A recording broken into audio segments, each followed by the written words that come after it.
నేను అడుగుతా ఉన్నాను, కేసులు ఎవరి మీదైనా కానీ కేసులు ఉండొచ్చు. గతంలో ఎవడైనా కూడా గిట్టిన వారు కేసులు పెడతా ఉంటారు. కేసులు ఎవరి మీదైనా ఉండొచ్చు. కానీ ఆ కేసులు ఉన్నప్పుడు ఆ కేసులు తేల్చాల్సింది కోర్టులు. మీరు పలాని నేరం చేశారని మీరు చెప్పొచ్చు, చేయలేదు అని చెప్పి వాళ్ళు చెబుతారు. తేల్చాల్సింది కోర్టులు. మరి అలాంటి కోర్టులకు ఇవ్వాల్సిన అధికారం పోలీసులే తీసుకోవడం ధర్మమేనా అని అడుగుతా ఉన్నా. అంటే పోలీసులే అబాండాలు వేస్తారు, పోలీసులే జడ్జిమెంట్లు కూడా ఇస్తారు. మరి ఇలా చేయగలిగే నైతికత పోలీసులకు ఉందా అని అడుగుతా ఉన్నా. ఇలా చేయడం ధర్మమేనా అని అడుగుతా ఉన్నా. చంద్రబాబు నాయుడు గారి మీద ఇదే పోలీసులు చెప్పే లాజిక్కే, ఇదే సోషల్ మీడియాలో తెలుగుదేశం పార్టీకి సంబంధించిన వాళ్ళు దొంగ పోస్టులు పెడతా ఉన్న తీరునైతేనేమి, ఇదే ఈనాడు, ఆంధ్రజ్యోతి, TV5 లాంటి మీడియాలు ఎల్లో మీడియాలు నడుపుతా ఉన్న కథనాలు అయితేనేమి, వీళ్ళ మీద కేసులున్నాయని నేను అడుగుతా ఉన్నా. ఇదే చంద్రబాబు నాయుడు మీద 24 కేసులున్నాయి. మరి చంద్రబాబు నాయుడు మీద 24 కేసులున్నాయని చెప్పి చంద్రబాబు నాయుడు గారిని నడి రోడ్డు మీదకి తీసుకొని వచ్చి తల్లడం ధర్మమే అవుతుందా అని అడుగుతా ఉన్నా. చంద్రబాబు నాయుడు మీద కూడా 24 కేసులున్నాయి. ఆయనను కూడా రోడ్డు మీదకి తీసుకొని వచ్చి తంతే ధర్మమేనా అది? ఇదే పోలీసులను అడుగుతా ఉన్నా.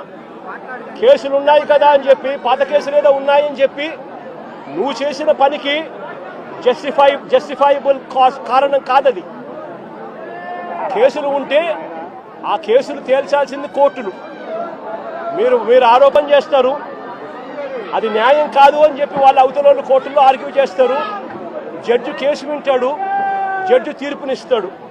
అంతేకాని పోలీసులు ఇలా కేసులు గతంలో ఉన్నాయి కదా అని చెప్పి తీసుకొని వచ్చి నడి రోడ్డు మీద వాళ్ళను నిల్చోబెట్టి తెనాలిలో అసలు ఏం జరిగింది, తెనాలి ఘటన ఎందుకింత అన్యాయమైన ఘటన అని చెప్పి ఒకసారి లోతుల్లోకి అందరం కలిసికట్టుగా పోదాం.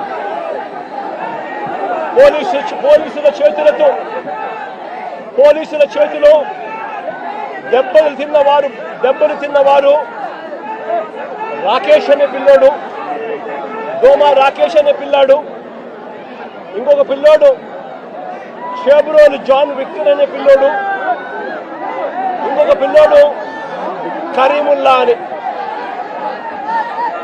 దళితులు, మైనారిటీ వర్గానికి చెందిన వ్యక్తి ఇంకొక పిల్లాడు. అంటే అణగారిన వర్గాలు, అంటే సామాజికంగా ఆర్థికంగా వెనకబడిన వర్గాలు. ఒకసారి ఈ ఘటన ఎలా జరిగింది అనేది ఒకసారి గమనించండి. రాకేష్ అనే పిల్లోడు అసలు తెనాలిలో కూడా ఇక్కడ ఉండడు. తాను జొమాటో అనే కంపెనీలో ఉద్యోగస్తుడు. హైదరాబాద్లో తాను పనిచేస్తూ ఉన్నాడు. హైదరాబాద్లో పనిచేస్తూ ఉన్న ఈ రాకేష్ అనే పిల్లాడు, జొమాటో అనే కంపెనీలో పనిచేస్తూ ఉన్న ఈ రాకేష్ అనే పిల్లోడు తనకు ఏదో పాత కేసుకు సంబంధించి, వీళ్ళంతా యంగ్స్టర్స్, చిన్ననాటి సమయంలో వీళ్ళకి ఏదో పాత గొడవలు, పాత ఏదో గొడవల నేపథ్యంలో ఉన్న కేసుల మధ్య ఈ పిల్లాడికి సంబంధించిన ఒక పాత కేసులో వాయిదా కోసం మాత్రమే ఈ పిల్లాడు తెనాలికి వచ్చినాడు. కానీ ఈ పిల్లాడు ఇక్కడ పనిచేయడంలా, ఈ పిల్లాడు ఇక్కడ ఉండడంలా, హైదరాబాద్లో పనిచేస్తూ ఉన్నాడు జొమాటో అనే కంపెనీలో. ఈ పిల్లాడిని చూడడానికి ఈ పిల్లాడు ఫ్రెండ్స్ వచ్చారు. ఈ పిల్లాడు కూడా పాలిటెక్నిక్ మెకానికల్ చదివిన పిల్లాడు. ఈ పిల్లాడిని చూడడానికి ఈ పిల్లాడు ఫ్రెండ్స్ మంగళగిరి నుంచి వచ్చినారు. వాళ్ళు కూడా ఇక్కడ ఉండరు. మంగళగిరి నుంచి వచ్చిన పిల్లాడు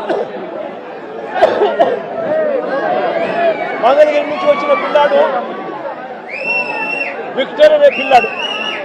ఈ విక్టర్ అనే పిల్లాడు జూనియర్ అడ్వకేట్.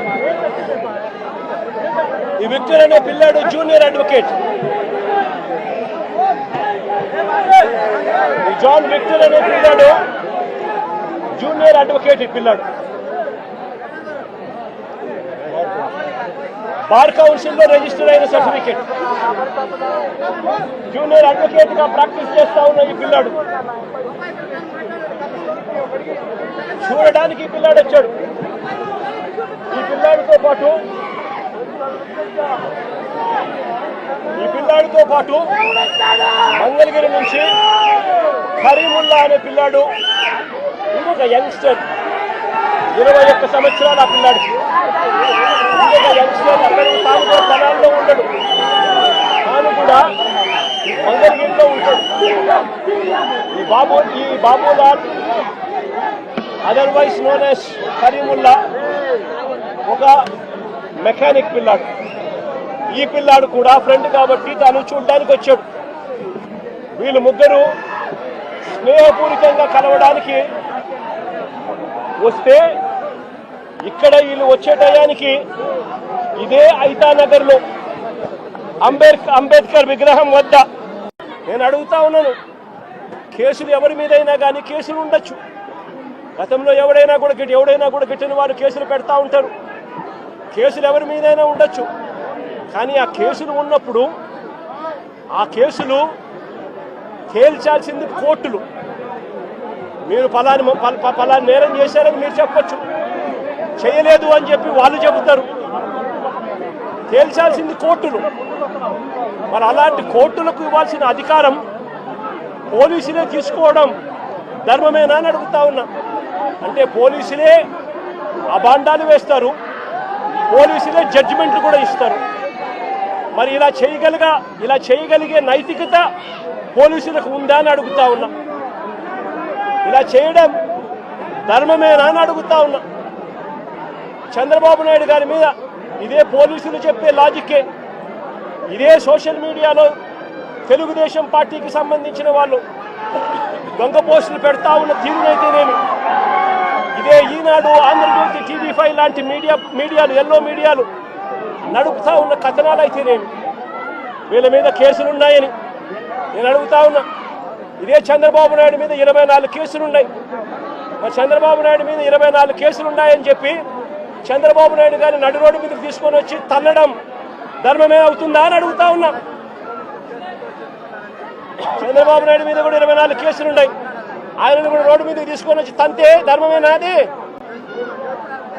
ఇదే పోలీసులను అడుగుతా ఉన్నా. కేసులు ఉన్నాయి కదా అని చెప్పి, పాత కేసులు ఏదో ఉన్నాయని చెప్పి నువ్వు చేసిన పనికి జస్టిఫైబుల్ కారణం కాదది. కేసులు ఉంటే ఆ కేసులు తేల్చాల్సింది కోర్టులు. మీరు ఆరోపణ చేస్తారు, అది న్యాయం కాదు అని చెప్పి వాళ్ళ అవతల కోర్టుల్లో ఆర్గ్యూ చేస్తారు. జడ్జి కేసు వింటాడు, జడ్జి తీర్పునిస్తాడు. అంతేకాని పోలీసులు ఇలా కేసులు గతంలో ఉన్నాయి కదా అని చెప్పి తీసుకొని వచ్చి నడి రోడ్డు మీద వాళ్ళను నిల్చోబెట్టి. ప్రతి ఒక్కరూ తప్పనిసరిగా యూట్యూబ్లోకి వెళ్ళి కడప వార్తను లైక్ చేయండి, సబ్స్క్రైబ్ చేయండి. ఇట్లు మీ జి రమణయ్య, ఎడిటర్, కడప వార్త.